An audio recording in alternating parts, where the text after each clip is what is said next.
السلام علیکم ناظرین، بزنس بازار کے اسپیشل ایپیسوڈ میں خوش آمدید. آج ہمارے ساتھ عزت مآب جناب شوکت عزیز صاحب موجود ہیں، فارمر پرائم منسٹر پاکستان، اور آج اسپیشلی اس اوکیزن میں دبئی میں اس وقت کچھ گلوبل سیمینارز اٹینڈ کرنے پہنچے تھے ہمارے پاس کچھ منٹ کے لیے.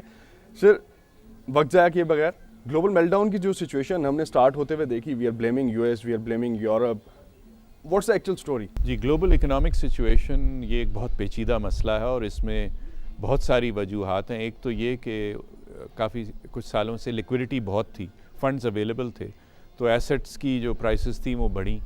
لوگوں نے پھر دیکھا کہ اب ہر چیز اوپر ہی جا رہی ہے، تو سب لوگوں نے اس میں زور شور سے حصہ لیا.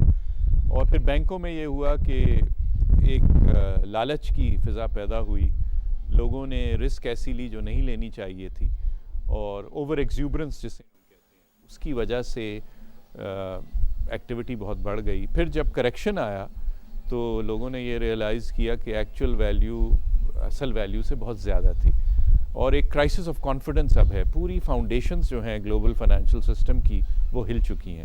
اب کانفیڈنس نہیں ہے کنزیومر میں، انویسٹر میں، ریگولیٹرز میں، سب گھبرائے ہوئے ہیں کہ اب کیا کریں. اور ابھی بھی میری نظر میں اس میں اسٹرانگ لیڈرشپ کی ضرورت ہے تاکہ اس مشکل وقت میں دنیا کو کوئی صحیح لائے عمل سامنے آئے. اس میں لوگوں نے مل کے کام کرنا ہوگا، اور ہر ملک اس سے افیکٹڈ ہے. کوئی ملک آج دنیا میں ایسا نہیں ہے جو گلوبل اکنامک کرائسس سے افیکٹ نہیں ہوا، کیونکہ گلوبلائزیشن کا دور ہے، عالمگیریت جسے ہم کہتے ہیں. تو جب اگر مثلاً امریکہ میں اکانومی اگر کمزور ہوتی ہے، چین سے وہاں سامان جاتا تھا، اب چین میں مسئلے ہو رہے ہیں کیونکہ چین سے ایکسپورٹ نہیں ہو رہی. جو شپنگ کمپنی لے کے جاتی تھی وہ بھی اب مشکل میں ہے کیونکہ فریٹ ریٹس کم ہو گئے ہیں، ڈیمانڈ کم ہو گئی ہے.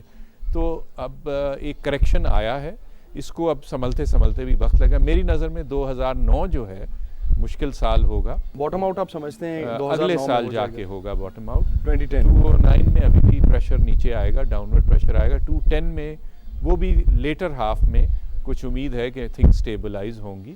اور اس لیے اس پورے پیریڈ میں ہمیں اپنی جو اکنامک مینجمنٹ ہے دنیا میں اس کو بڑا ایک صحیح طریقے سے کار سے کرنا ہوگا، سوچ سمجھ کے کرنا ہوگا، اور سٹیمولس بھی دینے ہوں گے. ہر حکومت دنیا میں آج سٹیمولس دے رہی ہے، چاہے وہ پاکستان ہو، چاہے وہ امریکہ ہو، چاہے وہ چین ہو، تاکہ ڈیمانڈ کریٹ ہو اور لوگوں کو روزگار ملے. اب بے روزگاری کا بڑا مسئلہ ہے دنیا میں، کیونکہ کافی بزنسز بند ہو رہی ہیں. تو جب بزنس بند ہوتی ہے تو لوگ اپنے سٹاف کو پھر فارغ کرتے ہیں. تو اب یہ ایک بڑا مشکل مرحلہ ہے، اور ہر حکومت کو ڈومیسٹکلی لوکلی کچھ کرنا پڑے گا، اور آپس میں کوآرڈینیشن کر کے کوئی گلوبل لائے عمل نکالنا پڑے گا. اس سلسلے میں یہ آج کا جو یہاں فورم تھا، بالکل فورم تھا، اسی پہ میں نے اپنے تجاویز دی ہیں، اور بہت لوگ تجاویز دے رہے ہیں. اب ان کی امپلیمنٹیشن، اور جب دنیا اس پہ کچھ عمل کرے گی اور سب مل کے کام کریں گے تو مجھے امید ہے کہ اگلے سال کے آخر تک کچھ حالات بہتر ہوں گے. اگر ہم صرف 2 سے 4 پوائنٹس ہائی لائٹ کر سکیں جو ایسی تجاویز جو آپ نے فورم پہ دی ہیں ہمارے ویورز کے لیے بھی، اگر آپ. جی ہاں، ایک تو یہ تھا کہ جی بینکوں میں کیپٹل کی کمی ہے، وہاں کیپٹل پرووائڈ کیا جائے. جو سینٹرل بینک ہیں یعنی مرکزی بینک ہیں، دے مسٹ انشور کہ لیکوڈیٹی ہمیشہ ہو، تاکہ جس کے بینک میں پیسے ہیں وہ یہ نہ سمجھے کہ کل میں نکالنے جاؤں تو وہاں کچھ نہیں ہوگا.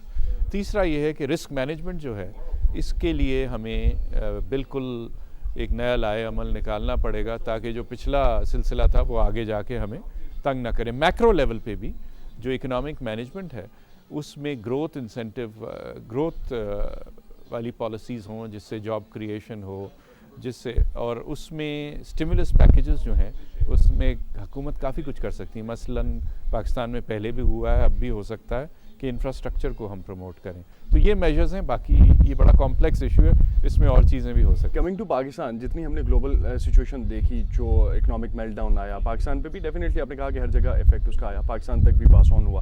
IMF پروگرام ہمارے لیے اسٹیبلائزیشن رہا، کچھ حد تک اس نے اسٹیبلائز کیا اکانومی کو، یا میلٹ ڈاؤن کی پرسنٹیج ہم کتنی سمجھیں گے؟ دیکھیں نا جی، میلٹ ڈاؤن تو ہر جگہ ہوا ہے. ہمارے یہاں IMF کا جو پروگرام آیا ہے اس سے فائدہ ہی ہوگا، کیونکہ پچھلے دور میں تو ہم نے IMF کو خدا حافظ کہا تھا، مگر اب حالات کچھ ایسے ہو گئے تھے کہ IMF سے مدد لینا اس میں کوئی حرج تو نہیں ہے. اب یہ ہے کہ جلد از جلد ان کو اس پروگرام کو ہم کمپلیٹ کریں اور پھر ان کو پھر ایک دفعہ الوداع کہیں. کیونکہ اپنی اکنامک ساورنٹی ہمارے ہاتھ میں ہونی چاہیے. بہرحال جو بھی حکومت نے کیا ہے مجھے امید ہے سوچ سمجھ کے کیا ہوگا اور ملک کے مفاد میں کیا ہوگا.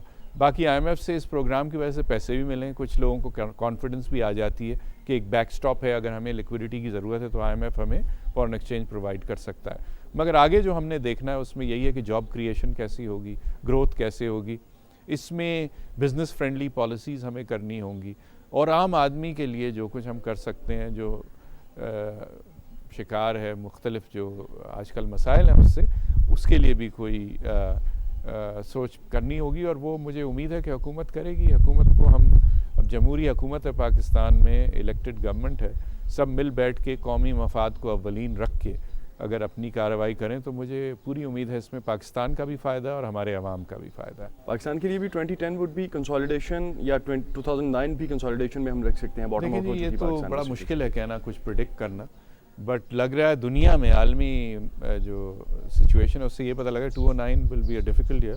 10 میں جا کے ذرا کچھ بات سنبھلے گی تو پاکستان کے لیے جلدی ہو جائے تو اس سے بہتر کیا چیز ہو سکتی ہے. ہم سب پاکستانی ہیں, ہمارا ملک اگر بہتر جائے گا تو اس سے ہمیں بڑی خوشی ہوتی ہے. آج بھی ہم سب لوگ جب کہیں کسی فورم پہ جاتے ہیں تو اپنے ملک کی نمائندگی کرتے ہیں اور ملک کے بارے میں اچھی باتیں کرتے ہیں تاکہ لوگوں کو پتہ لگے کہ یہاں بھی اپرچونٹی, چیلنجز ہیں ہمارے پاکستان میں اور ہر جگہ چیلنجز ہیں, مگر دے آر پازیٹیوز آلسو. اور سب سے پازیٹیو جو ہماری چیز ہے وہ ہیومن کیپٹل اور ڈیموگرافکس ہے, یعنی لوگ اچھے ہیں, محنتی ہیں, کام کرتے ہیں, اور نئی پوج جو آ رہی ہے یہ بھی محنتی ہوگی. ان کو ہم پڑھائیں لکھائیں, ہنر دیں تو انشاءاللہ یہ ملک کو اور مضبوط بنائیں گے. صاحب ایک چیز لاسٹ پہ, کچھ حد تک کریٹیسزم رہا پریویس گورنمنٹ کی پالیسیز پہ اس سینس میں کہ سافٹ گروتھ تھی اور ہارڈ ہٹ آئی تو بیئر نہیں کر سکی اور ہمیں میلٹ ڈاؤن کی سچویشن میں جانا پڑا اور آئی ایم ایف کا پروگرام ہمیں لینا پڑا. آپ کمنٹ کریں گے؟ دیکھیں جی, اگر وہ ریزروز نہ ہوتے تو آج پتہ نہیں ہم کہاں ہوتے. یہ تو ایک انشورنس تھی, $16 ارب تھے. کرٹیسائز کرنا بڑا آسان ہے, اور میں یہ کہتا ہوں کہ ہمیں کنسٹرکٹیو اور پروڈکٹیو ہونا چاہیے. ساری دنیا ایکنالج کرتی ہے کہ پاکستان کہاں تھا, آج کہاں پہنچا ہے, اور مسائل ہیں, ہمارے وسائل بھی محدود ہیں, مگر پروگریس ہوئی ہے. ریفارم جو ہوا ہے نا جی, اس کی ہم بات نہیں کرتے. جو ٹیکس کا ریفارم ہوا, جو مختلف سیکٹرز میں ریفارم ہوا, اس کے ڈویڈنڈ ہمیں مل رہے ہیں, اور پرائیویٹائزیشن ہوئی, لبرلائزیشن ہوئی, ڈی ریگولیشن ہوئی, اور اس میں تبدیلی بھی آ سکتی ہے. جیسے جیسے انسان ایکسپیرینس کرتا ہے کوئی تو پھر اس میں تبدیلی آتی ہے. مگر یہ جو جب بھی پولیٹیکل چینج ہوتا ہے تو حکومت کی پالیسی امپلیمنٹیشن میں کوئی خلل پیدا ہوتا ہے. تو اب نئی حکومت آ گئی ہے, اب اس کو سال تقریباً ہو رہا ہے, تو مجھے پوری امید ہے کہ آگے جیسے ہم جائیں گے اس میں بہتری آئے گی. اب ہم نے کرنا وہ ہے کہ انویسٹمنٹ کو فروغ دینا ہے, باہر سے بھی لائیں, اندرون ملک سے بھی ہو, تاکہ جاب کریشن ہو, کیپٹل فارمیشن ہو, اور مارکیٹس وغیرہ میں تیزی آئے تو پھر ہر بندہ اس کو فائدہ ہوتا ہے, پورے پاکستان کو فائدہ ہوگا. اس کا ریپل ایفیکٹ ہر جگہ جاتا ہے, اور مجھے پوری امید ہے کہ آئندہ آنے والے وقت میں انشاءاللہ پاکستان اور طاقتور ہوگا, اور سٹیبل ہوگا, اور بہتر ہوگا. اسی میں ہم سب کی بہتری ہے. وار آن ٹیرر پہ کچھ پیسے کمٹ کیے تھے یو ایس نے جو ابھی تک نہیں دیے, جس کے لیے مجھے ڈیٹیل آپ حکومت سے پوچھیں. مجھے 1.5 سال ہو گیا اور اس وقت میں کافی تبدیلیاں ہو چکی ہیں. بہت بہت شکریہ. Thank you sir. بہت شکریہ. Thank you very much.